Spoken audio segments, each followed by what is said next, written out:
The Ottawa Redblacks will visit the Montreal Alouettes on Saturday with Nick Arbuckle under center for the nation's capital, while Jeremiah Masoli continues to recover from a leg injury he suffered early last season. The Owls are a slim 1.5-point favorite at home. JC, who you got? This game is really a push for me, guys, because I thought for the last 5 weeks, I'm definitely picking Ottawa in this game. Absolutely. And then all of a sudden, Money Hunter gets hurt in training camp. Shaq Evans goes down with a broken finger. Javon Santos Knox, their free agent middle linebacker, he's not going to be ready for 2 weeks. And then, of course, Jeremiah Masoli is not going to be ready under center to start the regular season. That's a lot of big-name players that Ottawa is not going to have in their opening day lineup. Now, Montreal is, unproven at a lot of spots. They've got some rookie receivers who are going to be starting this week.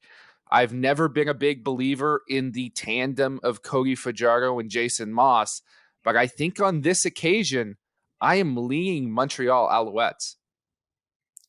I just can't put money on the Alouettes as favorites until I see it. Partly for the reasons that JC said about Jason Moss and Cody Fajardo. I don't think they quite fit together, even though they really like each other and seem to get along.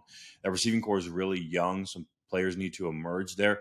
And I think, quite frankly, what this game comes down to is the Redblacks being better in the trenches. The offensive line is beefed up. We saw Drew Desjardins in the preseason, guys, taking exception after the whistle and protecting his guys. I like that physicality. I like him as a tone setter. And it's one of the reasons why I'll be taking the Ottawa Redblacks to beat Montreal in week one. Get a little bit of value there. You can take him on the money line too. I don't care that Nick Arbuckle starting at quarterback. I think he's a solid veteran who has a solid grasp of Khari Jones's offense and has developed a rapport there with some of the receivers in Ottawa. Jalen Ackland can be a number one receiver regardless of who is throwing passes. He's proven that last year. So I really like the Redblacks in this spot because everybody's going to be saying what JC is. Well, they got all these guys hurt and Montreal's kind of got these new guys, but at least they're healthy. Well, I still like the Redblacks. They're better where it counts on the offensive and defensive lines.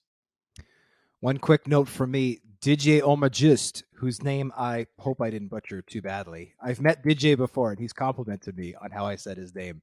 Reported today that Greg Ellingson is unlikely to play for the Alouettes due to injury. So if you're looking to balance the books a little bit, right, we talked a lot about the guys that Ottawa's missing. Well, Montreal could be without a guy who I think is by far and away their best receiver for Cody Fajardo. So that will change things a little bit in that game. We won't know all the injury details until a little bit closer to the match, but it'll be interesting to see what the Alouettes receiving core looks like, because there's also doubt that Tyson Philpott's going to play. If they don't have Greg Ellingson and Tyson Philpott, is Jason Moss going to actually have to run the ball? Wait and see. I want to know.